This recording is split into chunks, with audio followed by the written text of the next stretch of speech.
kota Tarim itu yang jadi wali bukan hanya walinya, bukan hanya dari orang laki, orang perempuan pun jadi wali, bisa dijadikan untuk tawasul. Anak kecil yang ada di kota Tarim bisa digunakan untuk tawasul kepada Allah. Assalamualaikum warahmatallahi wabarakatuh. Dalam tradisi Islam, kita semua sepakat bahwa Mekah dan Madinah adalah dua kota suci yang tiada bandingnya. Mekah dengan Ka'bah sebagai kiblat umat Islam di seluruh dunia, Madinah tempat Rasulullah SAW dimakamkan sekaligus pusat lahirnya peradaban Islam. Tidak ada satupun muslim yang meragukan kemuliaan keduanya. Namun, di luar Mekah dan Madinah, ada satu kota lain yang sejak berabad-abad diklaim memiliki keistimewaan spiritual, Tarim, yang terletak di Hadramaut, Yaman. Kota ini disebut-sebut sebagai pusat berkah, tempat lahirnya ribuan ulama dan rumah besar bagi para keturunan Nabi Muhammad SAW dari jalur Ba'alawi. Tetapi hari ini, klaim itu justru berubah menjadi polemik. Di balik gelar 1000 wali, muncul pertanyaan tajam, benarkah Tarim seagung yang selalu diceritakan, atau justru hanya simbol yang dilapisi glorifikasi?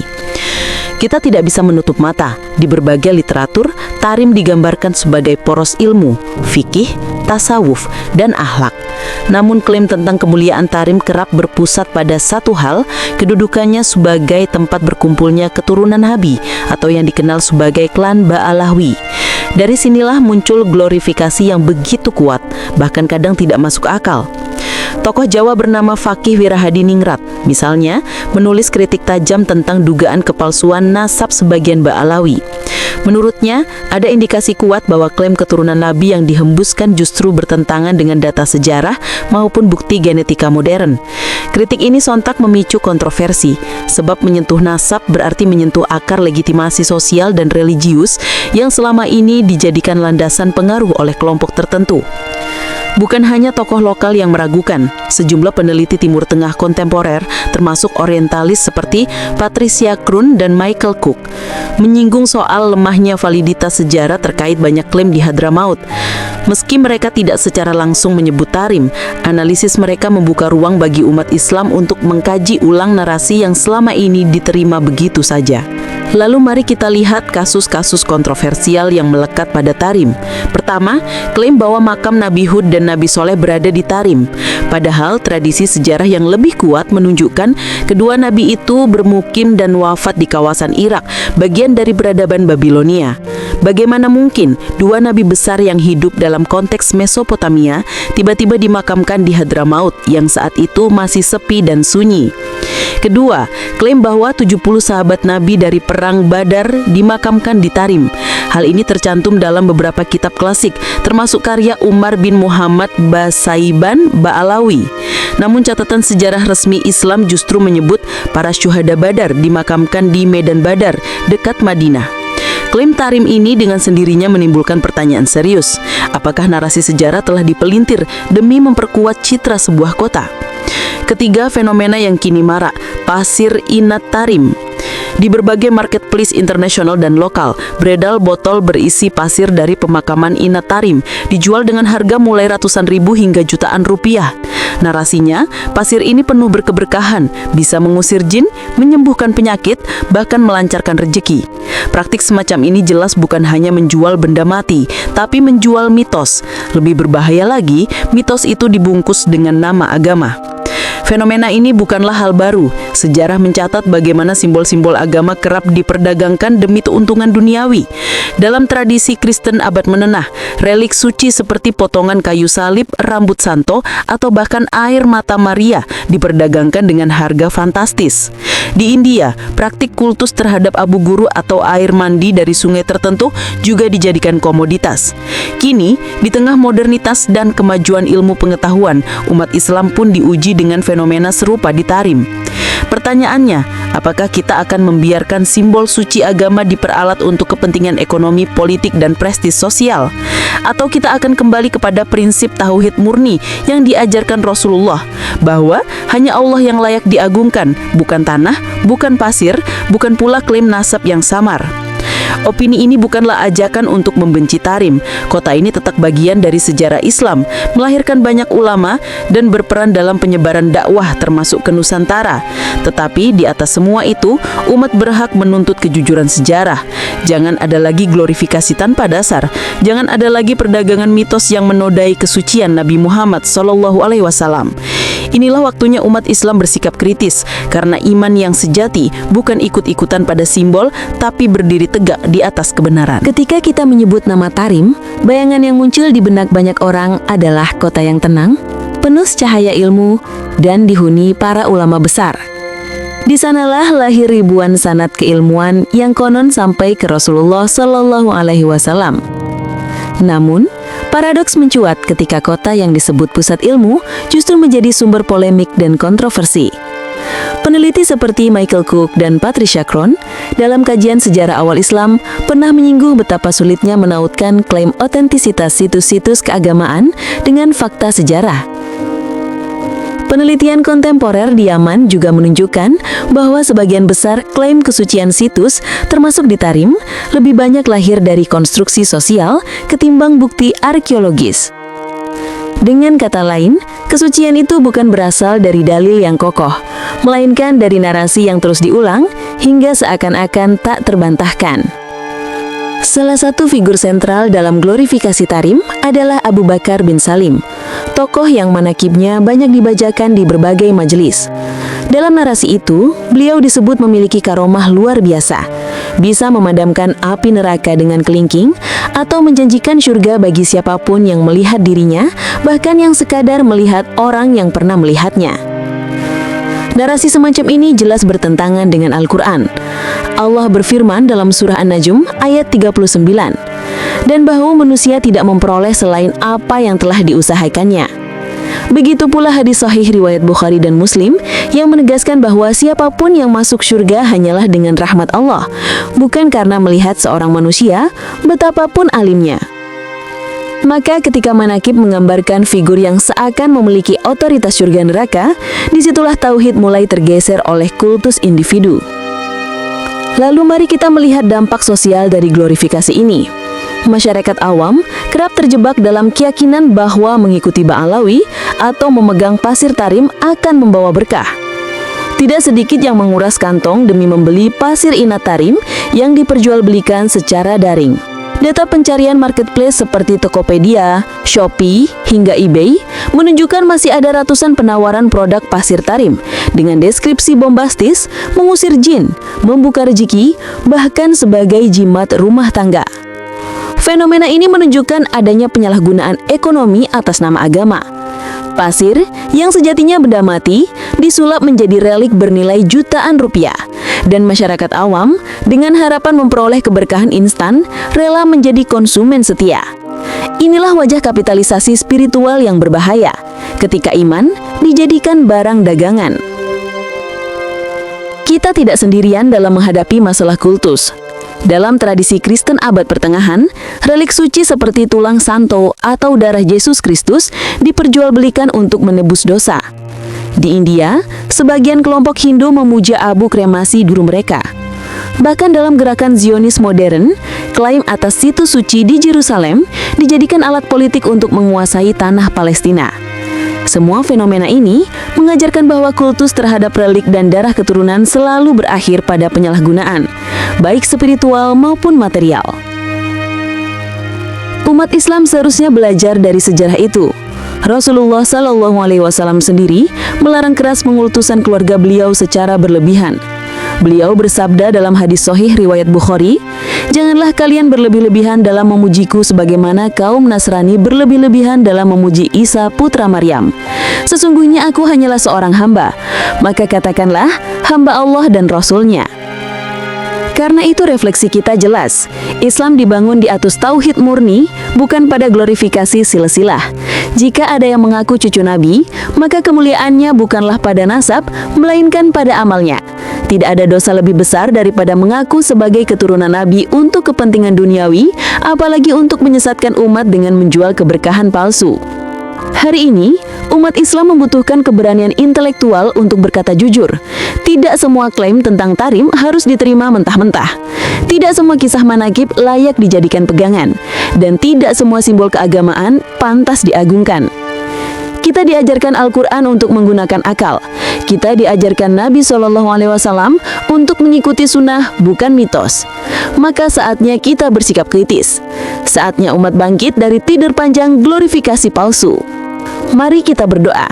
Semoga Allah menjaga iman kita, membersihkan umat dari fitnah, dan mengembalikan kemuliaan Islam kepada ajaran Rasulullah yang murni. Semoga kita semua dijauhkan dari tipu daya, dari mitos yang menyesatkan, dan dari segala bentuk pengultusan yang menodai tauhid. Wassalamualaikum warahmatullahi wabarakatuh. Kita pernah dengar dari para salihin bahwa Indonesia ini milik Aulia Tarim. Sehingga ada kalau kita dengar, kita lihat, subhanallah, memang benar. Hampir setiap kota di situ ada wali tarim.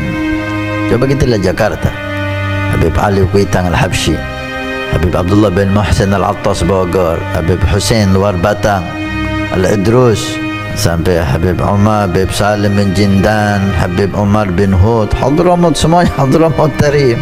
Cirebon, Sunan Bonang, Sunan Giri Gresik, Maulana Maki Ibrahim, Habib Bakar Gresik. Dari Surabaya, Habib Muhammad bin Idrus Al-Mahdha, Habib Muhammad bin Ahmad Mahdha, Muhammad bin Idrus Al-Habsyi, wa Habib Neon, dan seterusnya.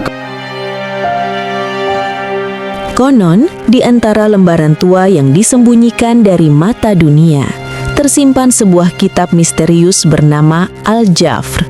Sebagian menyebutnya peninggalan Sayyidina Ali bin Abi Thalib, kitab yang memuat rahasia masa depan umat Islam.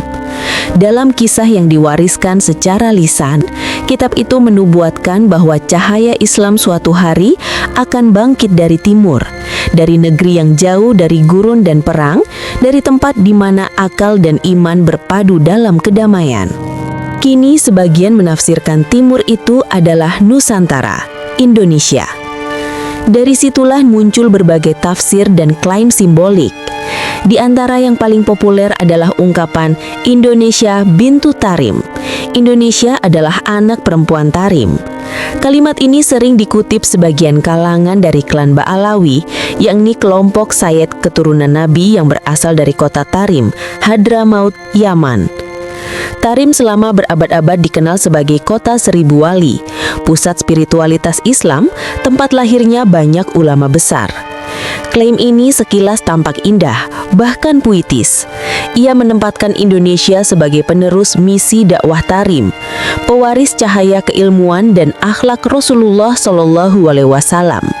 Namun, jika ditelusuri lebih dalam, ungkapan bintu Tarim juga menyiratkan hierarki simbolik, seolah Indonesia hanyalah anak yang harus bergantung pada induknya di Hadramaut. Disinilah kritik mulai mengemuka. Menurut Azyumardi Azra, dalam Jaringan Ulama Timur Tengah dan Kepulauan Nusantara 2013, jaringan keulamaan Hadramaut memang memainkan peran penting dalam penyebaran Islam di Asia Tenggara. Tetapi mereka bukan satu-satunya aktor. Dakwah Islam di Nusantara tumbuh dari proses sosial yang panjang, perpaduan antara pedagang, ulama lokal, bangsawan, dan masyarakat pesisir. Michael Lavan bahkan menegaskan dalam The Makings of Indonesian Islam 2011 bahwa Islam di kepulauan ini tidak hanya disebarkan oleh imigran Arab, melainkan juga diindonesiakan oleh ulama-ulama lokal yang menyesuaikan ajaran Islam dengan konteks budaya dan politik setempat. Karena itu, sebutan bintu Tarim lebih tepat dipahami sebagai metafora historis, bukan kebenaran teologis. Sebab kini, anak itu telah tumbuh dewasa, memiliki daya pikir, tradisi, dan otoritas spiritualnya sendiri. Bahkan, banyak kalangan akademisi melihat bahwa Islam Indonesia telah menjadi model Islam dunia yang paling damai, rasional, dan demokratis. Lebih jauh muncul pula klaim kalangan Ba'alawi bahwa aulia dari Tarim menjaga seluruh Indonesia. Kalimat ini beredar dalam ceramah dan narasi populer sebagian Habib. Mereka meyakini bahwa keberkahan spiritual para wali dari Tarim melindungi negeri ini dari kehancuran. Klaim ini secara teologis bukan hal baru. Ia berasal dari tradisi wilayatah, konsep keberkahan melalui kehadiran wali di suatu tempat. Namun menjadi problematis ketika dipakai untuk membangun kesan bahwa keselamatan bangsa bergantung pada satu garis keturunan tertentu. Pandangan seperti ini justru berpotensi mengerdilkan peran ribuan ulama dan wali lokal yang lahir di bumi Nusantara. Padahal sejarah mencatat tokoh-tokoh besar seperti Syekh Nawawi Al-Bantani, Kiai Haji Hashim Asy'ari, dan Buya Hamka membangun Islam dengan darah dan akalnya sendiri. Bukan karena dijaga oleh wali dari negeri jauh, melainkan karena kerja keras dan keikhlasan mereka sendiri. Ali Mustafa Yakub pernah mengingatkan, kemuliaan seseorang tidak ditentukan oleh nasab, tetapi oleh ilmu dan amalnya. Di sisi lain, tafsir atas Al-Jafar sendiri patut dibaca dengan kritis. Kitab ini telah lama menjadi sumber spekulasi politik dan spiritual di dunia Islam. Dalam sejarah, versi-versi Al-Jafar pernah digunakan oleh dinasti Fatimiyah dan kelompok Syiah Ismailiyah untuk mengukuhkan legitimasi kekuasaan mereka, sebagaimana ditulis Hamid Algar dalam The Roots of the Islamic Revolution in Iran 1983. Dengan kata lain, kitab ini sering berfungsi sebagai teks simbolik untuk mendukung klaim otoritas, bukan dokumen nubuatan yang dapat diverifikasi secara ilmiah. Kritik terhadap pola serupa kini muncul di Indonesia. Bagaimana misteri kitab atau klaim keturunan kerap dijadikan sarana meneguhkan pengaruh sosial keagamaan.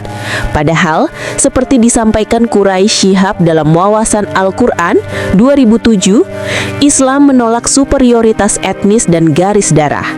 Hanya ketakwaan dan ilmu yang menjadi ukuran kemuliaan. Kini saat dunia Islam di Timur Tengah kian terpecah, Indonesia justru menampilkan wajah Islam yang moderat, ramah dan berdaya. Mungkin inilah makna sejati ramalan Al-Jafar tentang cahaya dari timur. Bukan cahaya yang lahir dari keturunan, melainkan dari kebangkitan akal dan jiwa umat yang sadar akan tanggung jawab sejarahnya. Mungkin benar, cahaya Islam kini menyala dari timur, tapi bukan karena takdir kitab misterius, melainkan karena akal dan iman yang tumbuh di tanah yang belajar dari sejarah. Siapa orang yang masuk ke kota Tarim menjaga dua hal, maka tidaklah keluar dari kota Tarim kecuali aku menjaminnya jadi wali. Jika masuk ke kota Tarim menjaga dua hal, maka aku akan jamin dia tidak keluar dari kota Tarim kecuali jadi wali. Walaupun ziarah, asal masuk menjaga dua hal. Apa? Yang pertama, yaitu dengan menjaga lisan. Jika masuk kota Tarim, jaga lisan Anda. Yang kedua, jaga hati Anda. Masuk kota Tarim, jangan sampai suudzon. Fenomena umrah Tarim belakangan ini memantik kebingungan besar di tengah masyarakat Muslim. Bagaimana tidak? Umrah yang sejak dahulu dipahami sebagai ibadah menuju tanah suci Mekah dan Madinah, kini ditambahkan dengan satu kota lain, Tarim, Yaman. Seakan-akan Tarim memiliki kedudukan religius yang sama, bahkan ada yang menilainya lebih tinggi daripada dua kota utama Islam. Banyak umat awam pun bertanya-tanya, apakah benar umrah Tarim, Madinah, Mekah bisa disejajarkan dengan ibadah sah? Atau jangan-jangan ini hanya gerakan simbolik yang berpotensi menyesatkan umat? Kiblat ganda, kesucian atau kebingungan? Islam sejak awal menegaskan hanya ada satu kiblat, Ka'bah di Mekah. Haji dan umrah hanya diakui jika ditunaikan di tanah haram. Al-Quran menegaskan dalam surah Al-Hajj ayat 26-27. Maka menambahkan kota lain sebagai tujuan umrah jelas membingungkan. Umat yang polos bisa tergiring menganggap seakan-akan umrah ke Tarim juga memiliki nilai syar'i. Bahkan ada narasi yang beredar, umrah ke Tarim, keluar dari Tarim bisa jadi waliullah. Terdengar indah, tetapi justru inilah awal dari kesalahpahaman yang sangat berbahaya. Jejak sejarah, Raja Abrahah dan kuil tandingan. Fenomena ini mengingatkan pada kisah Raja Abrahah dari Yaman. Karena iri melihat kemakmuran Mekah, ia membangun kuil megah bernama Al-Qulais. Tujuannya menandingi Ka'bah agar arus peziarah beralih dari Mekah ke Yaman. Namun apa yang terjadi? Meski kuil berdiri megah, ia tak pernah mampu menandingi Ka'bah. Bahkan saat Abrahah menyerang Ka'bah, Allah menurunkan burung ababil untuk menghancurkan pasukannya. Bukankah pola ini mirip dengan yang kini terjadi? Bedanya, serangan kali ini bukan dengan gajah dan pasukan, melainkan dengan klaim simbolik yang menempatkan Tarim sebagai tanah suci alternatif. Tarim, kota ilmu, bukan kota suci. Tak ada yang menolak. Tarim memang kota ilmu, kota sejarah, kota ulama. Namun dalam fikih kedudukan tanah haram hanya dimiliki Mekah, Madinah, dan sebagian menyebut Taif. Imam Nawawi dalam Al-Majmu' menegaskan, tidak ada tanah haram lain selain yang ditetapkan syariat. Artinya, meski Tarim dihormati, ia tidak memiliki derajat kesucian syar'i. Menjadikannya setara Mekah dan Madinah adalah bentuk ghulu yang justru bisa menggeser kemurnian tauhid. Kritik ulama atas klaim berlebihan. Sejarah Islam syarat dengan kritik ulama terhadap pengkultusan. Syekh Abu Hasan As-Sindi menolak anggapan bahwa nasab lebih tinggi daripada ilmu dan amal. Imam Malik berkata, tidak ada kota yang bisa menggantikan keutamaan Madinah. Sebagian ulama juga menyorot klaim spiritual Faqih Al-Muqaddam yang dianggap melampaui batas, seolah-olah makamnya melebihi kedudukan Rasulullah. Maka, ketika hari ini muncul jargon umrah ke Tarim bisa menjadikan wali, kita wajib berhati-hati. Apakah ini benar dari syariat atau sekedar mitos spiritual yang dikemas indah? Bahaya pengkultusan Habib. Masalah kian rumit saat sebagian kelompok mengiringi isu ini dengan pengkultusan Habib. Narasi yang ditebarkan, cukup cinta pada cucu Rasul, maka otomatis mendapat syafaat. Padahal akhlak dan amal seringkali dikesampingkan. Bukankah ini mirip dengan praktik jahiliyah? Ketika ritual berpusat pada simbol, bukan pada tuntunan syariat. Jika dulu berhala-berhala ditempatkan di sekitar Ka'bah, kini Tarim bisa jadi simbol yang menyaingi Ka'bah dalam persepsi umat awam. Tradisi Nusantara, ilmu dan akhlak di atas nasab. Berbeda dengan tradisi Nusantara, KH Maimun Zubair menegaskan, nasab mulia tanpa ilmu dan akhlak hanyalah hampa. KH Hashim Asy'ari dalam Adab Al-Alim wal Muta'alim juga menulis, kemuliaan seorang muslim hanya bisa diukur dengan kembali ke Al-Quran dan Sunnah. Inilah benteng kita. Tradisi ulama Nusantara yang lebih menekankan akhlak dan ilmu, bukan romantisme keturunan atau glorifikasi kota tertentu. Dimensi politik simbolik. Fenomena umrah Tarim juga berbahaya dari sisi politik simbolik. Ini bukan sekedar paket wisata religi, tetapi bisa menjadi gerakan ideologis untuk melahirkan Islam versi baru dengan kiblat simbolik di luar Ka'bah. Jika dibiarkan, hal ini berpotensi melahirkan perpecahan atau tanazu di tubuh umat Islam. Dan lebih jauh lagi bisa diperalat sebagai instrumen politik identitas yang mengancam persatuan bangsa. Penutup, kembali ke Ka'bah, bukan ke Tarim. Pada akhirnya, kebenaran tetap satu. Al-haq wal batil la yajtami'an. Yang hak dan yang batil tidak akan pernah bersatu. Mekah dan Madinah adalah pusat ibadah sohih yang ditetapkan Allah, bukan Tarim, bukan kota lain.